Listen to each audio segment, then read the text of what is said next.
السلام عليكم ورحمة الله وبركاته. ازيكم يا حبايب قلبي؟ عاملين ايه؟ يا رب تكونوا دايما في احسن حال.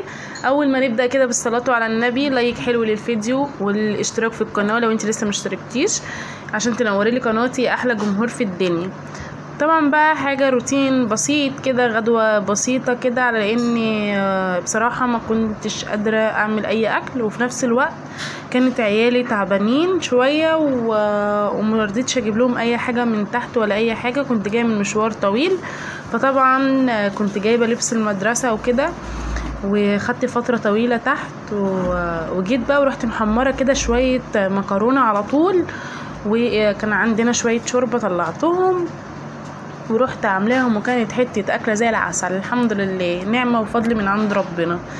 طبعا بقى قلت برضو كان انزل لكم الفيديو بتاع النهاردة علشان خاطر بقيت اطول عليكم الفيديوهات، فحقكم عليا غصب عني والله في تأخير الفيديوهات، فغصب عني، فالحمد لله يعني.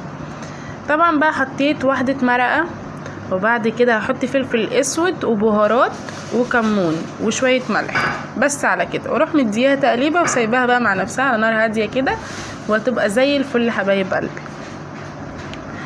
زي ما انت شايفة كده.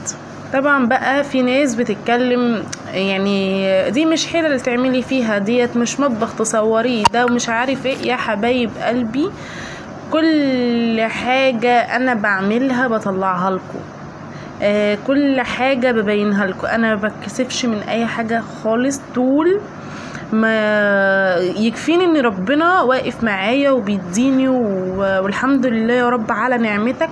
في ناس مش لاقيه ده كله، فبلاش تعليقات رخمه يا جماعه، وكلنا كده نكبر بخاطر بعضينا، مش نضايق بعض، والكلمه الحلوه دي صدقه.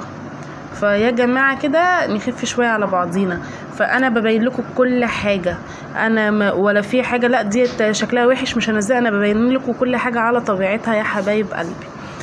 فطبعا بقى انا دلوقتي حمرت شويه بطاطس بردك وقطعتهم زي ما انت شايفه كده صوابع، بردك هحمرهم في الزيت. فطبعا بردك قلت ايه يعني هعمل شويه مكرونه وشويه بطاطس محمرين.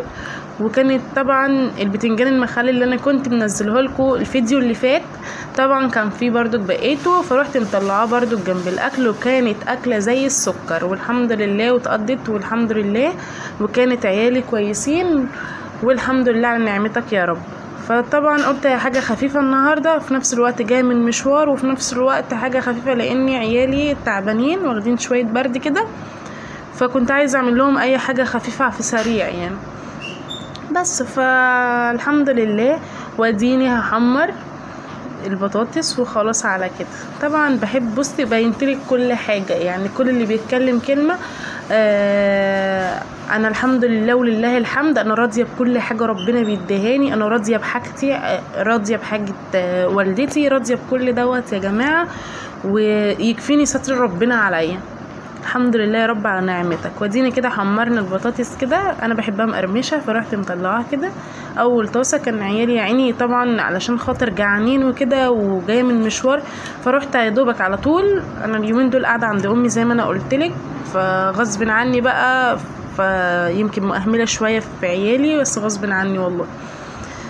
طبعا بقى كده ورحت محمره لهم اول طاسه ديت، ورحت حاطه طاسه تانية بس اول الطاسه، ورحت على طول حطيت وغرفت وقلت اكلهم لحد ما الطاسه التانية تستوي، وبعد كده ابقى احطها لهم عادي في نص الاكل، مش مشكله زي ما انت شايفه كده. فالحمد لله والله العظيم اكله خفيفه وسريعه وجميله، فالحمد لله. طبعا بقى طلعت بقى هو ادي المكرونه وادي البطاطس المحمره، وكمان في ليمون مخلل، وادي البتنجان اللي انا قلتلك عليه، وكانت اكله زي الفل وبالهنا والشفا على قلوب بناتي. وتسلمي لي يا ست الكل اللي بتكتبي لي كلمه حلوه بتكبر بخاطري، تسلموا لي كلكم وتسلم مني كلامكم الحلو. دلوقتي بقى هبين لكم هدوم المدرسه اللي انا جبتها. هدوم المدرسه يا جماعه غاليه نار، فالحمد لله يعني. فطبعا جبت التيشيرتايه لوحدها ب100 جنيه.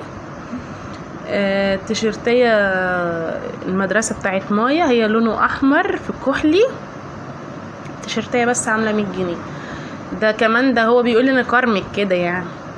فالحمد لله. فرحت جايباها وجبت البنطلون، جبت شروان كحلي. جايبه الحاجه كبيره شويه. هتقولي لي الحاجه كبيره، هقول لك الحاجه كبيره، انا جايباها كبيره شويه حتى لو هقفزها على المكنه بتاعتي مش مشكله، بس ان هي تعيش معاها يعني. انا جبت طقم واحد لاني انا مش هودي كل يوم، فهعتمد على الدروس، هعتمد على كل دوت زي ما انتوا عارفين. فطبعا بقى ايه، قلت دوت هيبقى غيار واحد وربنا ييسر الحال هجيب برضو كمان غيار لو ربنا اداني صحه كده وادانا رزق، هتلاقيني بجيب لها برضو يجي طقمين تاني. وجبت الشنطه ديت زي ما انت شايفه كده قدامي. جايبه الشنطه برضو، انا جايباها شنطه حلوه وجلدها جميل جدا. وهي ناس كتير هيقولوا لي هي انت جايباها سودا ليه؟ انا عندي بنتي مهمله جدا، فالاسود هيستحمل معاها، لكن لو جبتها اي لون فاتح مش هيستحمل معاها نهائي. فقلت طبعا لازم اجيب حاجه تستحمل معاها، حتى لو هتعيش معاها سنه وهجيب لها كل سنه مش مشكله، بس هتكمل السنه لانها هي مهمله جدا. زي ما انت شايفه كده حبيبه قلبي، متنسيش اللايك، واسيبك في رعايه الله.